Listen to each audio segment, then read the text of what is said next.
Hello, everyone, and welcome back to Needy No More, the podcast dedicated to healing the anxious attachment style. I'm your host, anxious attachment style coach and author, Chris Ratcliffe. I've helped thousands of people across 6 continents to end the cycle of anxious attachment through my books, workshops, digital downloads, and coaching program. I'm excited to carry on that mission here on the podcast, sharing tools and techniques, principles and practices for you to explore on your journey to growing more secure. Today is a very interesting episode because we're going to be talking about the avoidant. So we're actually going to shift the focus a little bit from the anxious attacher to the avoidant attacher. Now, of course, many of us have partnered up with avoidant attachers in the past, or might even be partnered up with them right now in the present. This is all about empathy and understanding. So I want you to try to approach today's episode from that space, okay? Do your best to keep an open mind as we explore another attachment style and see what they've experienced, what their experience has been like, what's led them to this point, what causes them to behave the way that they do. So let's get into it. There's a specific kind of confusion that I don't think gets talked about enough. It's not the kind of confusion of not knowing how someone feels about you.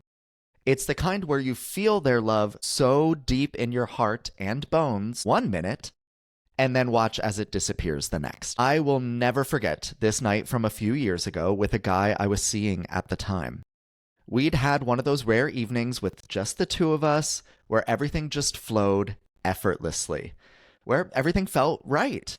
Real conversation, real laughter, real affection. The kind of closeness you can't fake or manufacture. That night, as I placed my head on my pillow, I couldn't help but think, this is it. This is what it's supposed to feel like. But the next day was a completely different story.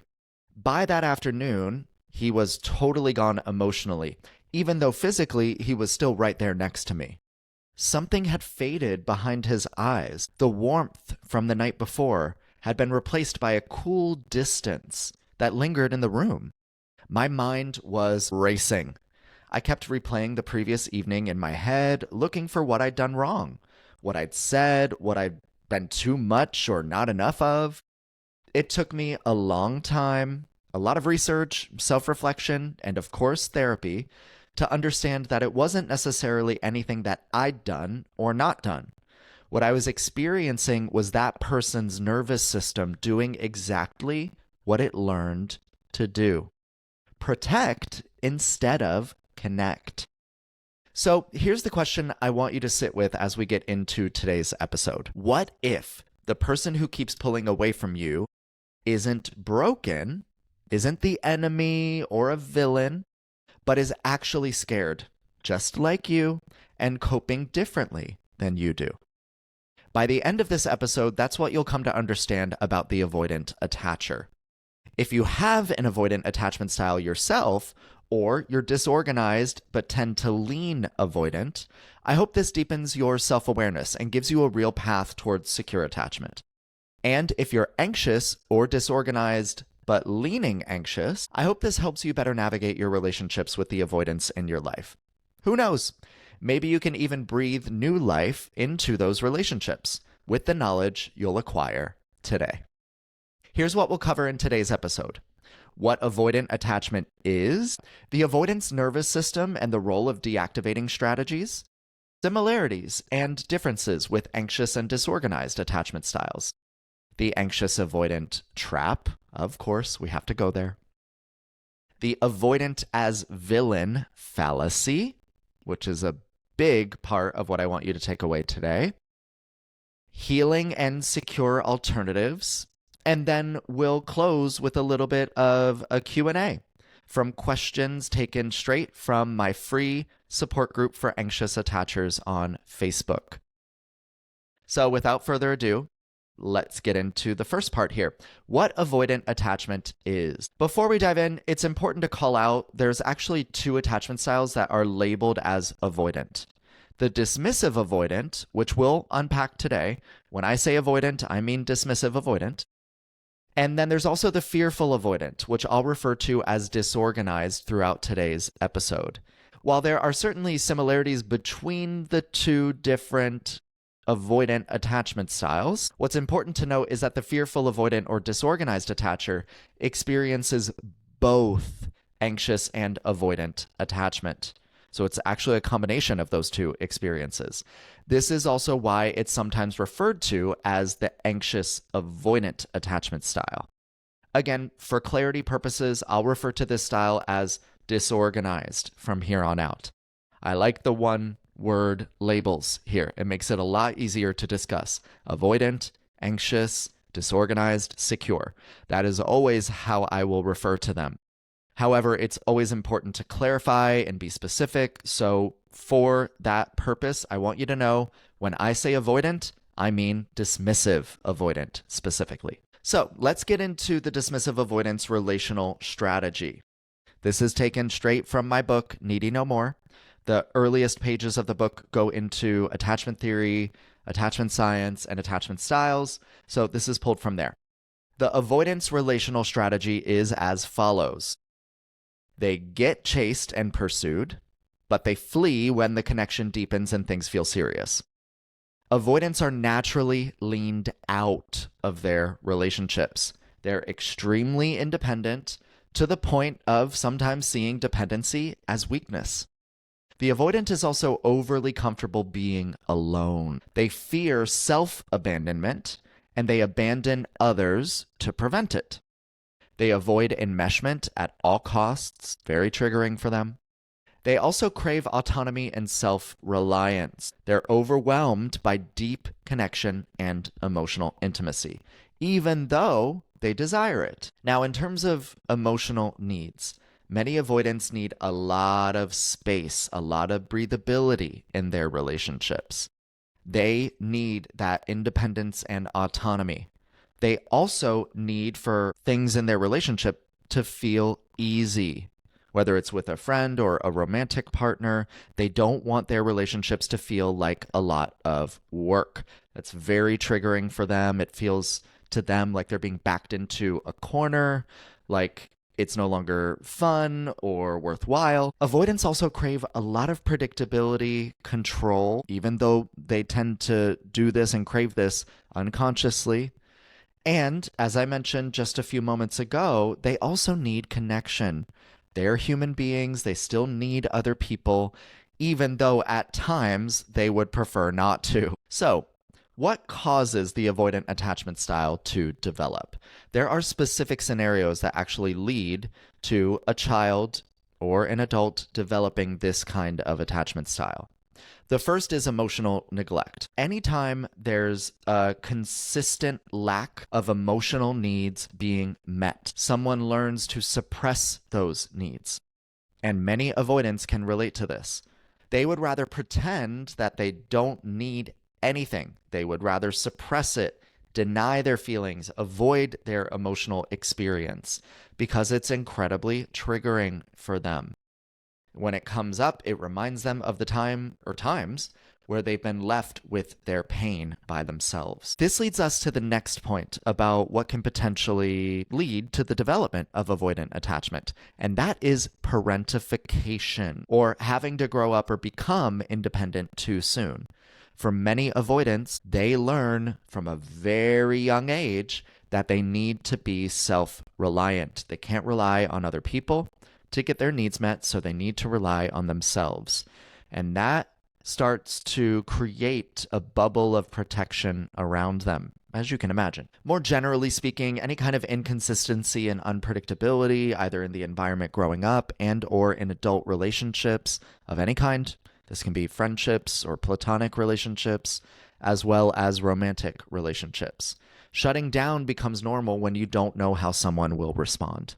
That's natural. It's a totally natural response to that kind of treatment or those kinds of experiences. Loss or abandonment is also a big factor in what leads to the development of an avoidant attachment style.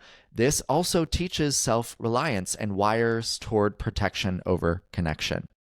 If someone leaves you or there's a history of people leaving you, of course you would learn to become self-reliant. Being abandoned once or many times will cause us to protect our heart and cause us to potentially atrophy when it comes to being able to be with our emotional experience. Repeated rejection, betrayal, or abuse can also come into play here. There's a lot of different flavors of trauma that lead to the development of avoidant attachment, but these are some of the most common. Here's a good way of looking at avoidant attachment, and it comes from Julie Manano, who is the author of Secure Love. She says, quote, avoidant attachment isn't, I don't need you. It's often, I want you, and closeness feels risky. When things get too close, the nervous system of an avoidant attacher can interpret it as danger. I'll fail you. I'll be ashamed. I'll lose myself. I'll get trapped. So that nervous system protects with distance. Understanding that doesn't excuse hurtful behavior, but it does give you a doorway into change. I think it's also important to note that many people will equate avoidant attachment with emotional unavailability. That's because avoidant attachers tend to have a pretty low threshold when it comes to emotional exposure or vulnerability. That vulnerability is very triggering for them. And it's also important to note that this can vary from person to person. Not all avoidants are the same. There are degrees to this. There are shades of gray to this, just like not all anxious attachers are the same and no two people are the same. That is also true and applies to avoidant attachers. So do your best not to judge all avoidant attachers as being exactly the same. They are not. Try to find more nuance than that, folks. Please, I beg you. All right, next, let's talk about the avoidance nervous system and the role of deactivating strategies, because this comes into play when you're relating with someone with an avoidant attachment style. This is a big part of why this is triggering for anxious attachers. So before we go further, it's essential to speak about how the nervous system of someone with an avoidant attachment style is wired. I always try to bring it back to nervous system regulation and dysregulation because that's at the core of what drives insecure attachment of all kinds, anxious, avoidant, and disorganized. But that said, avoidants learn early on in life that closeness equals threat. This is not a conscious choice or intentional behavior. It often happens below the threshold or level of conscious awareness. They have no idea that this is what they are doing. That's because it's a survival adaptation. It's a stress or trauma response. Think of it as having that low threshold for emotional intimacy that I mentioned just a couple moments ago. That threshold is much smaller than that of someone with a secure or anxious attachment style. When closeness starts to exceed the avoidance window of tolerance, their nervous system becomes activated and initiates a protective or survival response.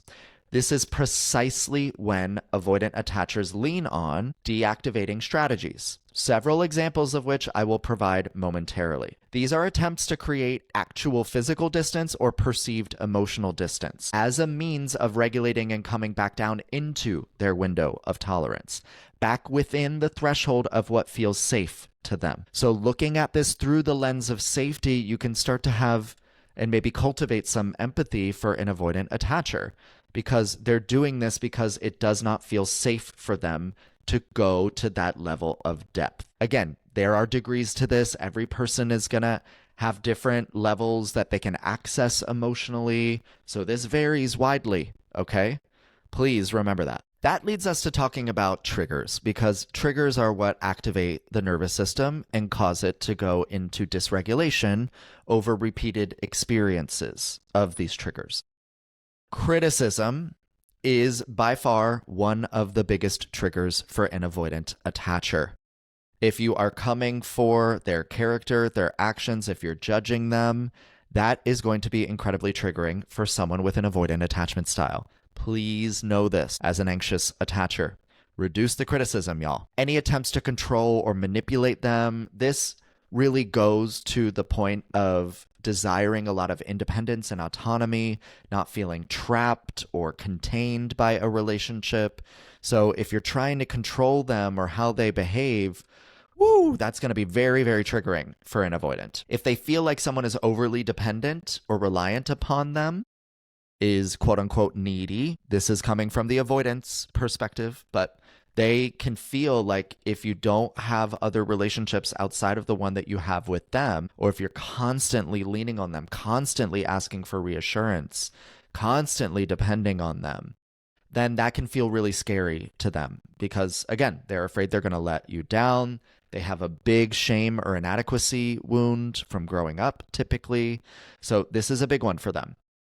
Also related, but a little bit different, emotional intensity and vulnerability. This speaks to that smaller window of tolerance, that lower threshold that we were just talking about when it comes to their nervous system. If you are coming on strong right out the gate, if you just met them, they're going to have a good amount of capacity at the start, which is why many of us as anxious attachers are trying to recapture this golden era of the relationship that typically occurred at the beginning before the avoidant attacher exited their window of tolerance, before they surpassed their threshold here. But intensity emotionally or any kind of vulnerability that surpasses that window of tolerance or that threshold that individual possesses will be very triggering for them and cause them to shut down, withhold, distract, distance, etc. And we'll get into some of those deactivating strategies in a moment. Lastly here, although of course not least, feeling forced to do something with no choice to participate. I always tell my coaching clients who are in relationships with someone who is avoidant, you've got to give them the choice to walk through the door. Open the door for them, invite them in, but give the avoidant the choice to say no. They have to feel like it's their choice. Otherwise, they're going to feel manipulated, forced, backed into a corner, trapped. And those are very, very scary propositions for them that cause them to protect and take them out of a space of connection. Okay, so without further ado, let's talk about deactivating strategies. And when I say deactivating strategies, these are specifically ways, techniques, actions, behaviors that someone with an avoidant attachment style will engage in order to bring them back down into their window of tolerance from a nervous system standpoint.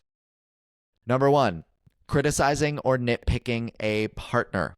I know how ironic it is since criticism is so deeply hurtful for the avoidant, but they will nitpick or criticize the partner, not always verbally, sometimes it's going on in their mind, but they will do this in order to create emotional distance so that they feel more comfortable, calmer within that window of tolerance. So some examples would be thinking to themselves or saying directly to their partner that they are needy. Ugh, this person's so needy. Why are they reaching out again? Why can't they just let me be? Sound familiar? Okay, next. Many avoidant attachers will fantasize in their mind about being better off alone. This is a way for them to deactivate their attachment system and try to come back to baseline. This really shouldn't come as a surprise though, right? Because as someone who deeply values independence, autonomy, self-reliance, believing they're better off alone actually is a core belief that they possess. And it's reinforced in a history of relationships, typically for them, where they've felt like they can't really be themselves, or when they have, that hasn't been valued or appreciated. Another deactivating strategy is stonewalling or giving the cold shoulder. In other words, shutting down emotionally, just completely distancing themselves, not speaking to you, or even potentially ghosting. This is a deactivating strategy. They're trying to come back down to a baseline from a nervous system standpoint. And I know it's hard to not take this personally. Of course, you're going to feel things in response, especially if you're an anxious attacher, but this is ultimately not about you. They're doing this because they feel very deeply. The intensity that they're experiencing internally is a kind of screaming that in order to quiet it, they have learned they need to take space. They cannot talk to you. They cannot go there emotionally. It doesn't feel safe. Deliberately not responding to messages creates distance of all kinds, emotionally, physically, etc.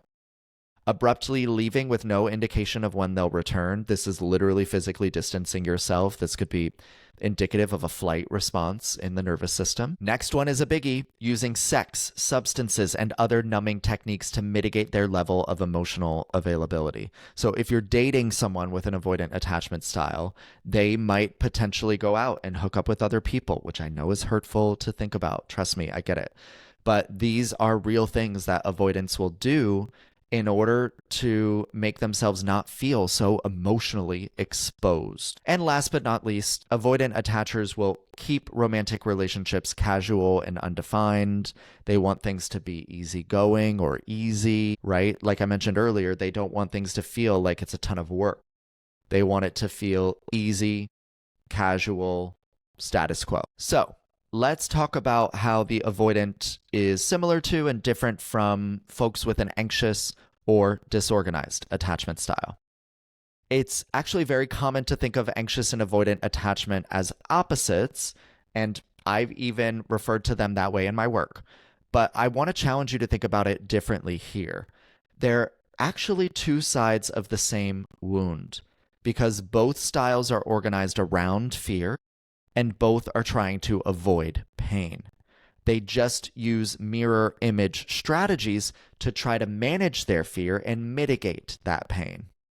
The anxious person pursues connection to regulate because to them, or us as anxious attachers, closeness feels like safety. Latching on causes us to be able to calm or soothe ourselves. The avoidant distances to regulate, because to them, space is safety. But neither strategy truly works, latching on or just completely pushing someone away, because both are expressions of the nervous system trying to protect itself from the same underlying fear of not being loved safely. This is very important because it can create a bridge between anxious and avoidant. You're both afraid, you're both protecting. That's a commonality.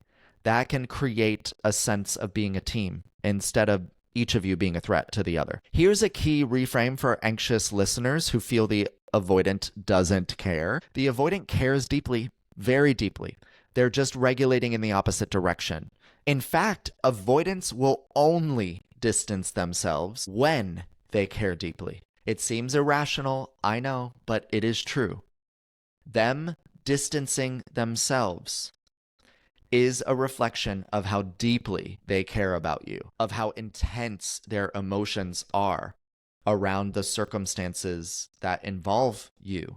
Big reframe there. The disorganized attacher contains both the anxious and avoidant tendencies simultaneously. Their internal experience looks something like this. I want you close. Now you're too close, and I need to flee. I've fled, and now I miss you. Come back. This Jekyll and Hyde behavior isn't manipulation. It's actually a reflection of a nervous system that's never found a stable strategy for managing closeness. So the pendulum swings from one extreme to the other in an attempt to try to find that stability. Although rarely, if ever, does it find it, because that unpredictability and instability can't create the stability that it is seeking. Next, we need to talk about the anxious avoidant dynamic, or trap, as it's sometimes referred to. On this topic, Pia Melody, who's the author of Facing Love Addiction, writes, it could be said that the love addict is a kind of liberal about relationships, and the love avoidant is a kind of conservative. Love addicts are constantly seeking change to improve things in the relationship and to get what they want. More contact, more care. On the other hand, love avoidants want acceptance of the status quo, and so they work to keep the relationship stable, predictable, and unemotional. Love avoidants don't see change as an advantage. Love addicts think that love avoidants are the problem because they won't change. But when the love avoidant contemplates a change requested by the love addict, the love avoidant thinks that to change is to capitulate or to be controlled by somebody else. Stalemate. The love avoidant avoids intimacy and is hypersensitive to any sense of being controlled. The love addict seeks enmeshment, and is hypersensitive to any sense of being left. I mean, talk about a mic drop moment. And by the way, when Pia Melody says love addict, she's referring to the anxious attacher. In her book, Facing Love Addiction, she speaks directly to anxious attachers about how anxious attachment can actually be described as love addiction. I've talked about this previously on the show, so it should be no surprise to those of you who are caught up on the episodes. But I wanted to clarify that before we proceed here. But why is the anxious avoidant dynamic so hard to escape? It is because it's a self-reinforcing feedback loop, and each person's protection strategy is actively causing the other person to employ their own. In other words, they're triggering one another. Here's how it plays out. The anxious partner feels distance and responds by pursuing more texts, more emotional bids, more requests for reassurance. The avoidant partner feels pressured and trapped and responds by withdrawing. They go quiet, they pull back, they create space in a number of different ways using deactivating strategies. That withdrawal spikes the anxious partner's fear of abandonment, naturally, which only intensifies their pursuit. The increased intensity from the anxious person spikes the avoidant partner's fear of being controlled or consumed, which intensifies the withdrawal. And on it goes. It spirals downward from there. Each person is doing exactly what their nervous system taught them to do. And each person's response is confirming the other's worst fear. To the avoidant, the anxious partner's pursuit is essentially saying, "You're being smothered." To the anxious person, the avoidant partner's withdrawal is essentially saying, "You're being abandoned." Neither of them is trying to trigger the other, but of course, both of them are. This is why understanding the anxious avoidant trap matters so much, because you can't interrupt something you can't see. Once you see it, you have a choice, and that's where healing begins. Now, I want to talk about the relationship between Carrie and Big on Sex and the City just briefly, because in my opinion, it's a prime example of how the anxious and avoidant attachment styles trigger one another and exacerbate the worst fears in each of them. Since we're focusing on the avoidant attacher, let's hone in on Big. Across several seasons of the show, he struggles to fully commit to Carrie. Every time she brings something emotional to him, he deflects and dismisses. He jokes and tries to keep things light. After years of breaking up and getting back together, he can't seem to surmount his fear of letting Carrie down or fully letting her in. It's actually really uncomfortable to watch when you do it through the lens of attachment theory or attachment science. We see Big continue to abandon Carrie and yet not be able to fully release her to be loved in the ways that she desires. While this dynamic softens slightly in the "and just like that" reboot, the core relational dynamic we see most intensely reflected in Sex and the City remains. This is not a good relationship to model after, everyone. Please.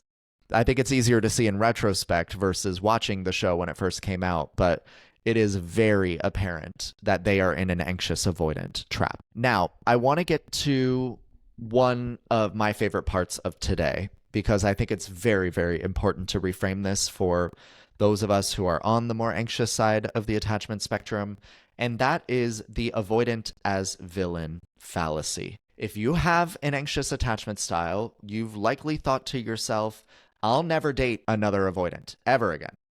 After experiencing the deep devastation of hot and cold behavior, inconsistent intimacy, and emotional unavailability that being with an avoidant can present, you might have even said to yourself, "I'll never put myself through that again."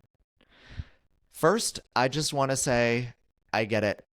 I've experienced this firsthand more times than I'd ever care to admit. I put a lot of my life out there on the internet and in books and everywhere. So I've been very forthcoming that I've experienced this myself. So I really get it, everyone, okay? Some of my lowest points have been after the completion of a situationship or a relationship with someone who is dismissive avoidant. But that is not what attachment theory is for. It's not for dismissing another group of people entirely based on a label that they identify with, which is completely dehumanizing. Ultimately, attachment styles and attachment science give us a way to analyze our own relational history and to find a secure path forward for ourselves. That's honestly why it's so powerful. It's self-informed and it's experience dependent. So it meets you where you are.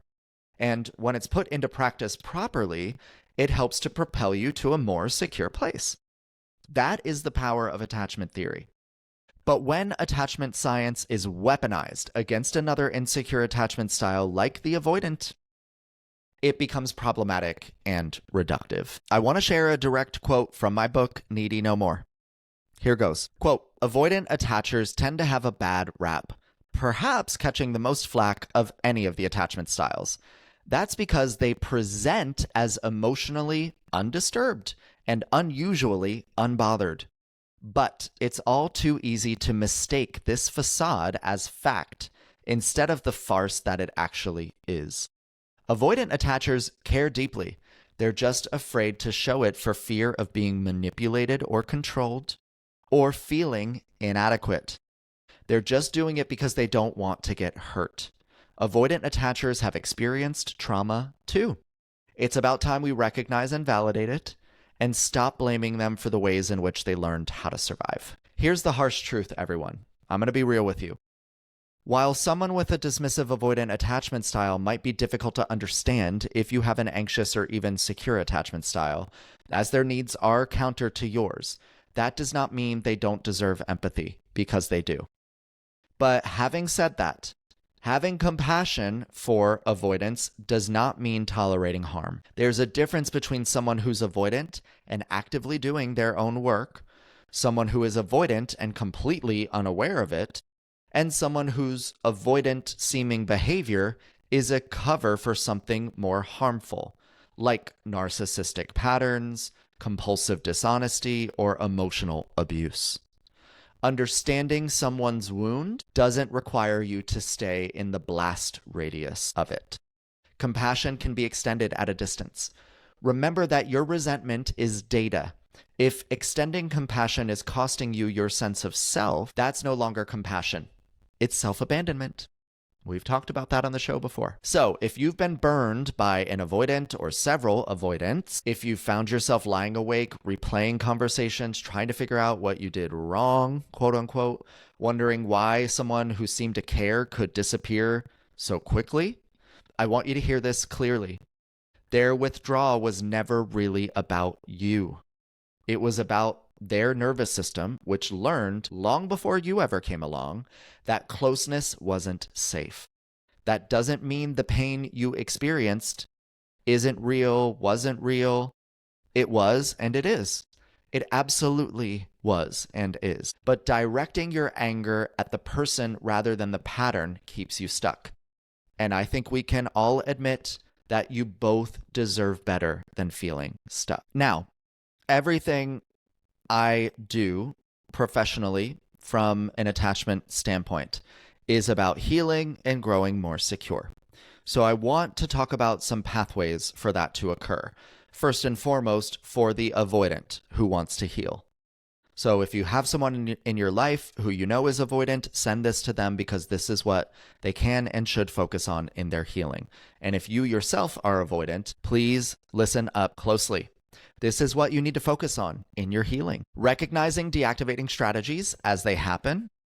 Awareness comes before change. Remember that. Awareness is always the first step to healing. So what are the ways that you deactivate? Write them down. Make an audit for yourself. Think about the most recent times that you were triggered and you wanted to distance yourself or you got critical of that person. Whenever you deactivate, what caused you to get there? Next, you need to practice tolerance of closeness in small doses. You want to dose the nervous system and increase the exposure to this slowly over time, gradually widening your window of tolerance. Remember, we talked about how that window of tolerance has diminished from experiences in the past. There's that low threshold. In order to expand that, you're going to need to practice being close with other people and showing your nervous system that it's not a threat. That closeness doesn't mean that you'll be left, that you'll be criticized, that you're going to lose yourself. Speaking of threats, it is essential that you learn to see other people's needs for clarity and communication in your life as natural and not a threat to your sense of self. People need to know where they stand. When you go quiet, when you distance yourself and take space unannounced without being clear about when you'll return, that's very triggering for other people. It does not mean that the space you are taking is bad, but it does mean that you could be more clear about when you'll re-engage. You might not know that, but at least giving someone some clarity about, hey, I think I might need a couple of days, why don't we touch base on Friday, could go a long way for you. So open up and communicate. And yes, there are going to be people who get defensive and blow up at you and get mad. Please don't look at that as a reflection of whether or not your desire for space and your need for space is valid, because it is. We all need space in a relationship, but we also need clarity around when we're going to see that person next.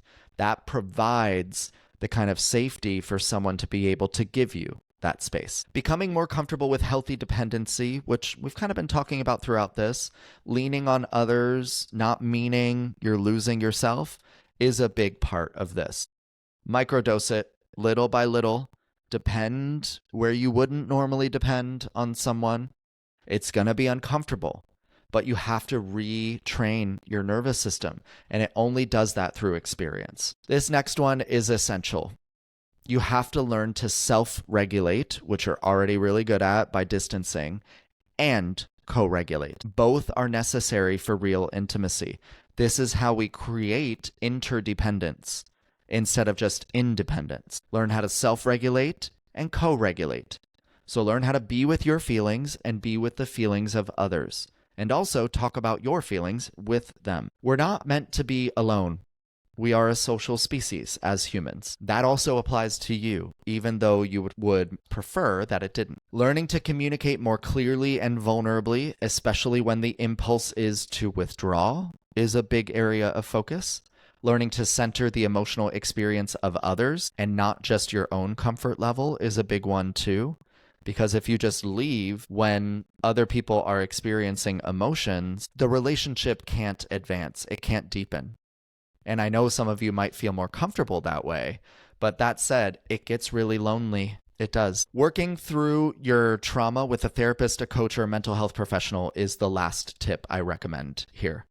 You don't have to do all of this on your own. And I mean, that's a big takeaway from all of these points.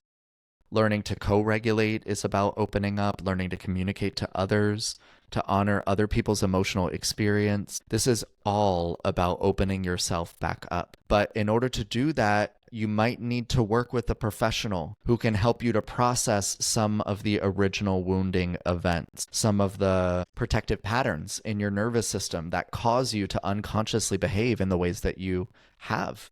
Or do. Okay, next is for the anxious attacher who might be relating to someone who is avoidant. Number one, do not chase, do not pursue, and you've got to give them their space, and you have to mean it. That space holds value for you, too. Please recognize that. Do not chase, do not pursue, do not fix the avoidant. First of all, looking at someone as needing to be fixed is incredibly demeaning and demoralizing. So take the space. You're not going to like it. It's going to be really uncomfortable for you, but you also have to get in the discomfort in order to grow, just like we're asking the avoidant to do. But when I say you have to mean it, you have to mean it. You can't take the space as a tactical move to try to win over an avoidant. You have to see the value of what it provides to you, even if it's clarity about misalignment in that relationship. Another recommendation for our anxious attachers out there is to clarify expectations calmly and early. When you first start dating, talk about communication, talk about affection, talk about intimacy, talk about the things that matter most to you. Before you catch feelings, before you're afraid of losing that person and so you're self-abandoning, any kind of ambiguity is going to amplify your anxiety. So keep that in mind. Anxious attachers, this is a big one. Learn to communicate without escalating. Learning to communicate in a regulated, clear, direct way lands a whole hell of a lot better than when you are emotionally heightened. I always tell my clients the first movement is inwards. So be with your feelings, figure out what it is that you need, what is the unmet need underneath of the feelings that you are experiencing. Go to that person, explain to them how it felt for you and what your experience was like. Try to bring them into it. Be clear about what would help you to feel safer, more appreciated, and more understood in the future. If you can learn to do this, first of all, it'll help to weed out people who just don't have the emotional maturity or intelligence, who don't have the growth orientation or growth mindset that so many of us are seeking. So it is a way to assess alignment. And when you don't open up and communicate like an adult, not out of protest behavior, you actually sabotage yourself. It is a form of self-sabotage for sure. So sharpen those skills. And this is the work that I do with my clients if you need someone to help. Last but not least here, for the anxious attacher, you've got to understand that when you pursue the avoidant, it's likely making the dynamic worse, even when it feels necessary for your sense of safety. Go and connect elsewhere. Pursue safe spaces where you can be held, supported, heard, where you can vent, where you can process verbally, because many of us do that. But do not chase. As we talked about in the part about the anxious avoidant trap earlier, your chasing only keeps you locked in the trap. Before I talk about the next thing, I actually just want to say this.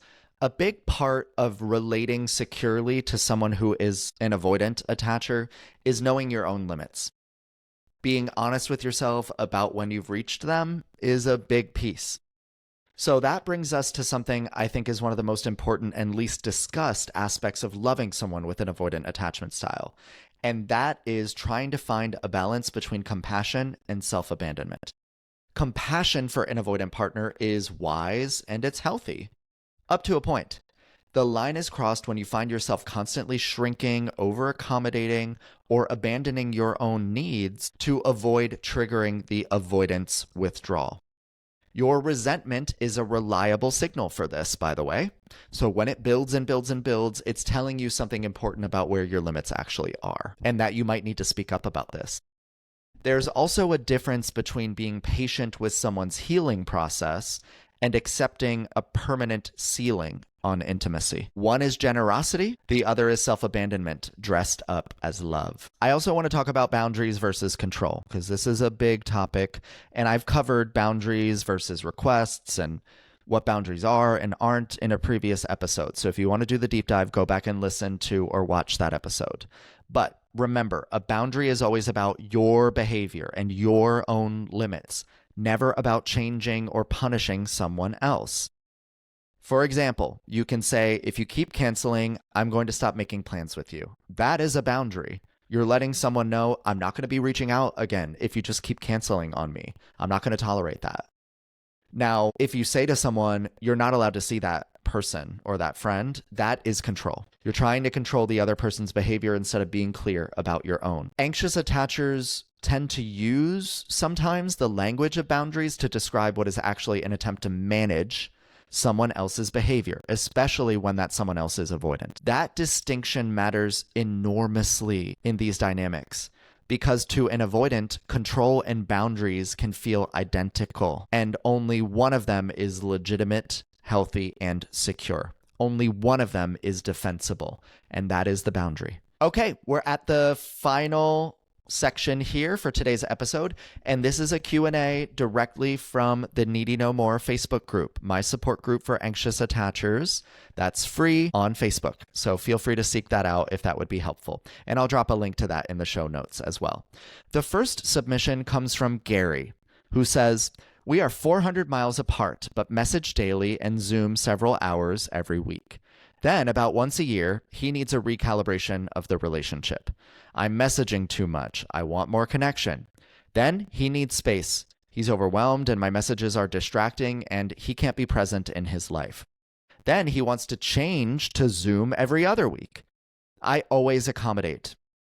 We both see other people for physical intimacy because of the distance. Then last week, it was our week to talk. He'd had another weekend with the same guy, which was the 8th in a row. He uses this guy to run away from his responsibilities every weekend. We were scheduled to talk on Monday at 7, but I knew he'd be tired from the weekend because he doesn't sleep well when he shares a bed. He wanted to push to Tuesday at 7, and I said, fine. Then on Tuesday at 5:15, he messaged asking if I could talk at 5:45, that a guy just contacted him to hook up, and he's only in town tonight.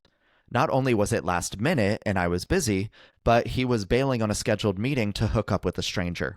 I said, no, have fun.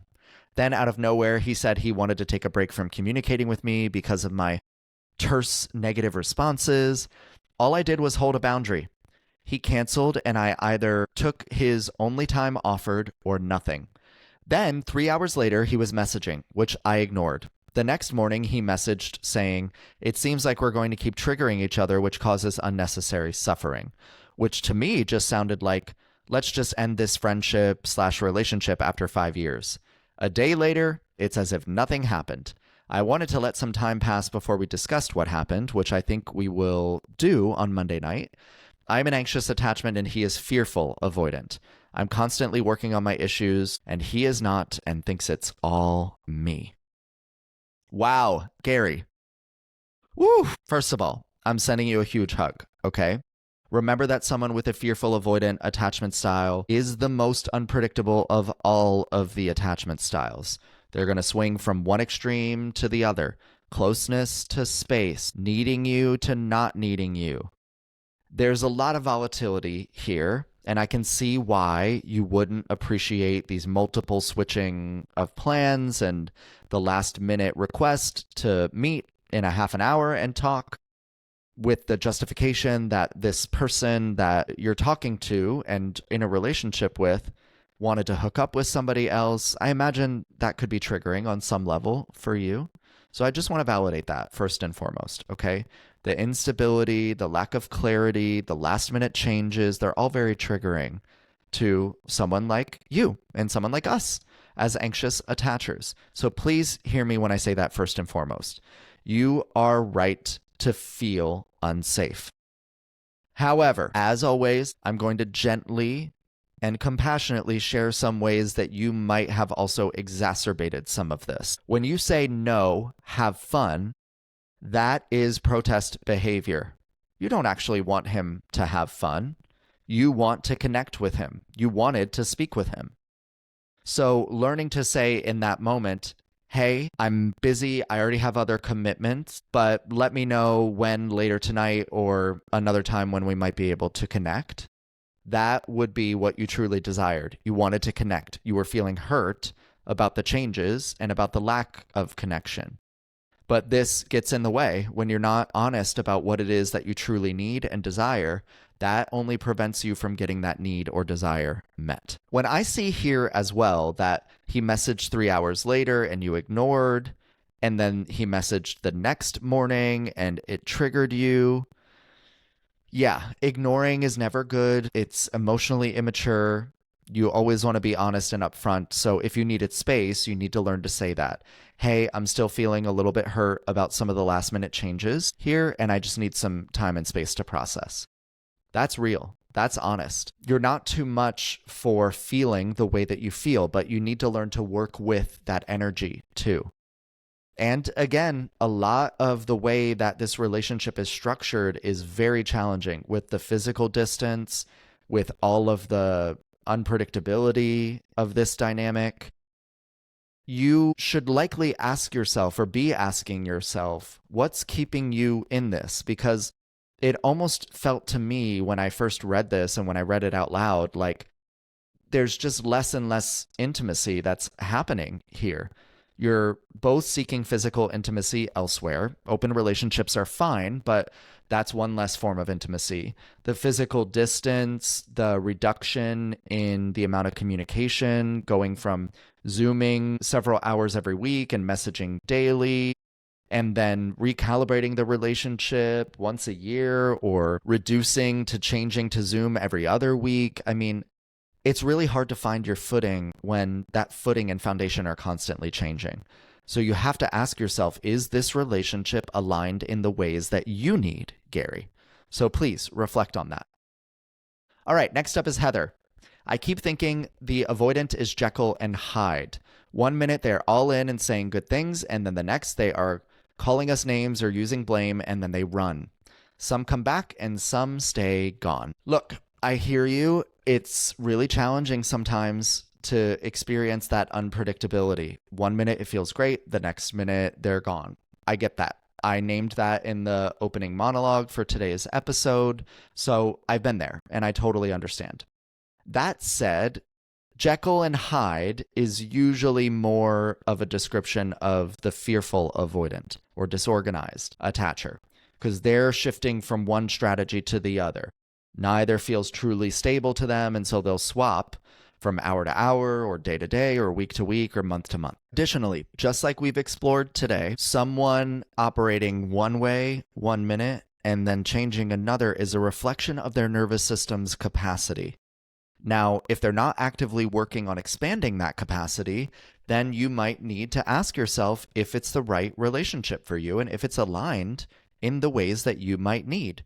You're right, some are going to run and come back, and then some will stay gone. It's never about conflict, but rather always about repair. So if someone can come back after behaving that way and take ownership and then really truly work and show you over time that they're trying to be healthier, it might be worth exploring that relationship further, but ultimately that's up to you. This observation about Jekyll and Hyde does tend to apply more to a disorganized attacher, though, but I could see why you would apply it in certain instances with a dismissive avoidant. Amanda says, my partner of 3 months left 2.5 weeks ago after acting happy the entire time. The 180 turn was a matter of days.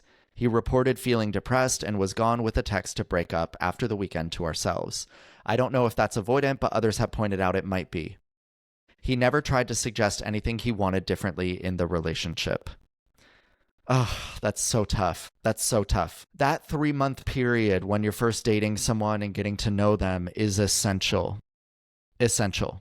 The 3-month rule is kind of a golden standard for a reason, because usually folks can't wear a mask beyond that. So the mask came off. You saw that this person didn't have the capacity that you thought that they might have. This person isn't coming to you and suggesting ways that you could better meet his needs, which is helpful. We all need that. None of us come with an instruction manual of how to be loved. We have to teach other people what works for us. So if someone's not doing that, they're also self-sabotaging in some way. So you have to recognize these signs for what they are. Misalignment. This doesn't have to be a judgment of this person. This doesn't have to be an indictment of their character, but it likely means for you, it's not the right fit, which is hard to come to terms with. You're going to feel some things in response to the way that you were treated here. That's absolutely natural. Take some time and space to process those feelings and seek out your own support as well. I always think it's essential to look at the ways that we can also improve in a relationship. So take this as an opportunity to assess, looking back at your string of relationships and your relational history, the ways in which you can show up healthier as well. Always an opportunity. Anita asks, what are their needs in a relationship? I covered this earlier in today's episode, but space, connection, support, autonomy, independence, someone who can be patient with them, all very important for an avoidant attacher. All right, we had an anonymous submission. Do they, avoidant attachers, actually think about us or miss us or have loving feelings? If so, when? Before, during, or after meeting? Or is it all a distant upper-level oxytocin and serotonin level achievement for them only when they meet their partners physically? And those who agree to boundaries but then don't follow them through, what is happening with them and how to handle that situation? Should chances be given or should we drop them? There's a lot of buzzwords here, but I want to try to distill this down to what it's actually trying to do. You're trying to get clarity around if, when, and how an avoidant can show you that they care. And if they're not responding well to your boundaries, what you should do. Those are the two things I'm taking away from this. So first and foremost, as we discussed earlier in today's episode, An avoidant will only distance or deactivate when they are outside of their window of tolerance. When the level of emotional exposure surpasses their capacity. So actually, when they disengage, it's a good sign that that person is actually feeling very deeply about you. And I know it doesn't make a whole lot of sense, and I know it doesn't feel good.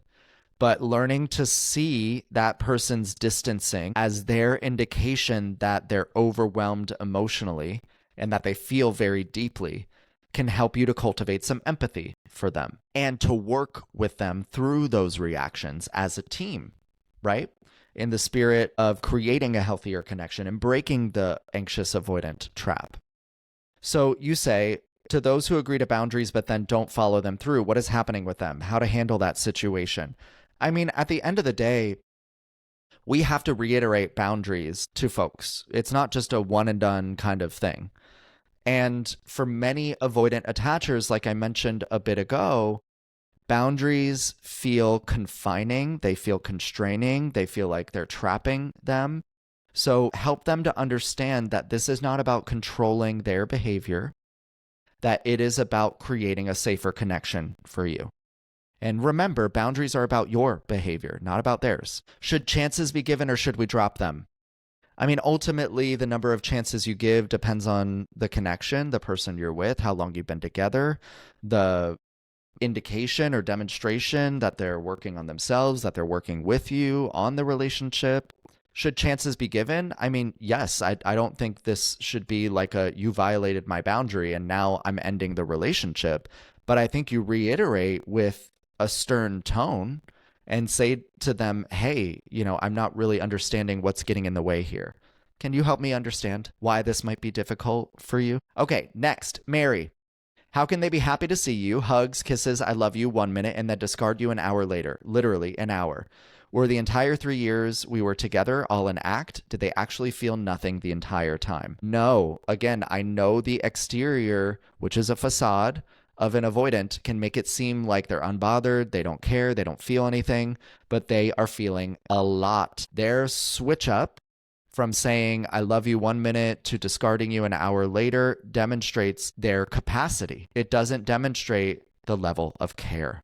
Please know they care very deeply, but a lot of avoidants, not all, again, there are shades to this, but many avoidants out there don't have the tools or the capacity. They didn't have this modeled for them, and they haven't sought it out for themselves or learned how to apply it.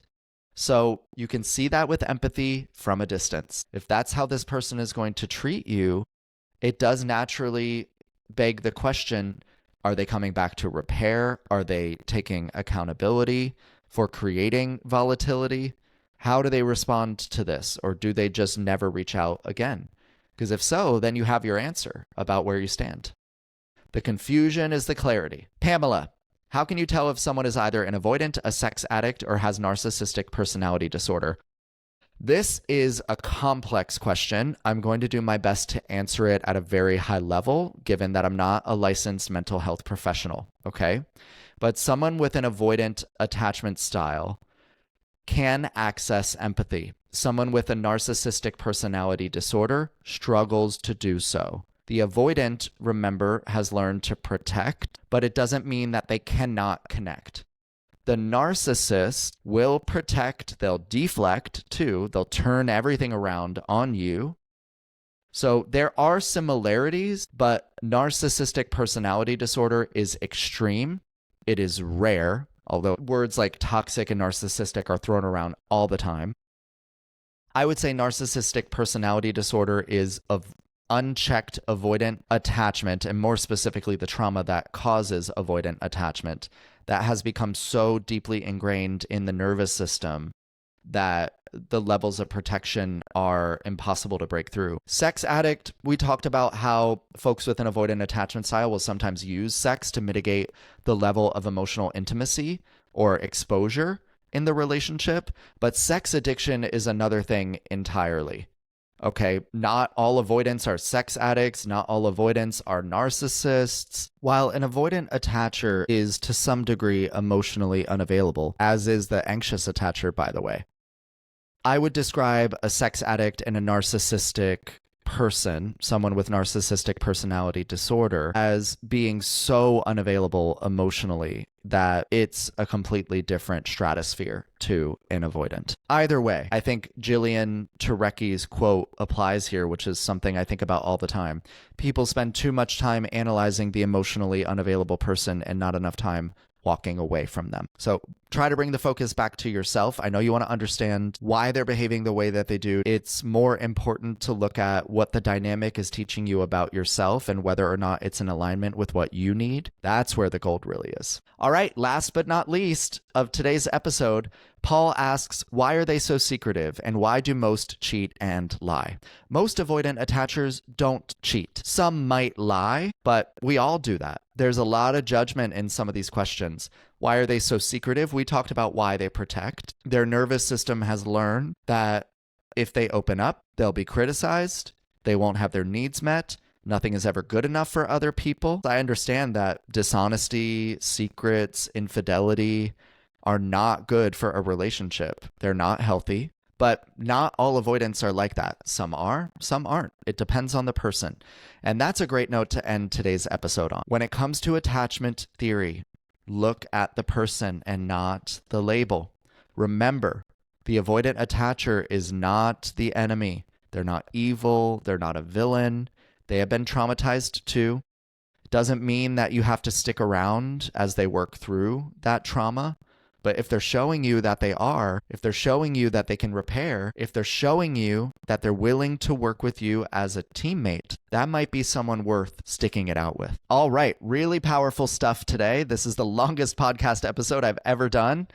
This is a big topic, avoidant attachment. I've done my best to approach this with as much compassion as possible. I look forward to hearing your comments on Apple, on Spotify, and elsewhere. And as always, you can drop me a note at me@crackliff.com.